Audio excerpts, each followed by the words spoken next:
Hindi tayo magsha-shopping, hindi tayo kakain kung saan magandang bumili ng mga pasalubong. Let's go! Wow! So, welcome back again to our vlog. So, ngayon, hindi tayo magsha-shopping, hindi tayo kakain. Gagala lang tayo somewhere and ituturo ko sa inyo kung saan magandang bumili ng mga pasalubong sa Pilipinas, sa mga balikbayan box natin. Yes, tuturo ko sa inyo yon. So, dito lang naman yan sa Kubar. Kung andito ka lang din sa Kubar, puntahan mo na dahil ang daming sale. So anyway, let's go! Let's go! So first stop natin ay itong Kabayan Alcovar Supermarket malapit sa Al-Salama Hospital. So gilid-gilid lang gawing kaliwa yata. Oo, galing kaliwa.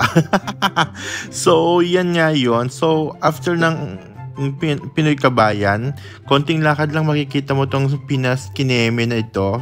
Pinas Supermarket din ito. Mga Pinoy goods din yung mga tinda.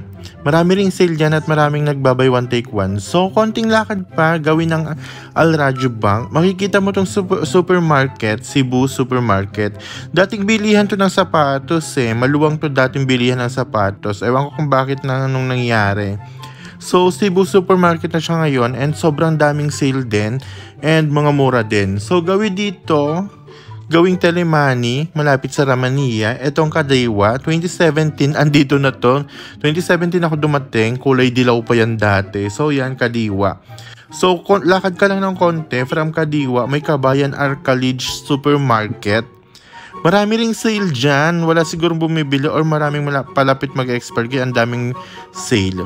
So, papuntang Ramania, konting lakad lang. Lingon-lingon ka lang sa mga kanto-kanto. Makikita mo tong Pinas Supermarket na malaki din at maluwang. Sobrang dami rin ng sale nila. Maraming tindang Pinoy food. So, if you want to go, you can go. Yes. So, here last start natin is sa Ramania. Sobrang daming sale din nito. Marami rin bumibiling Pilipino dito pag weekend. So, try nyo puntahan. So, pauwi na nga lang. May nabili pa ako.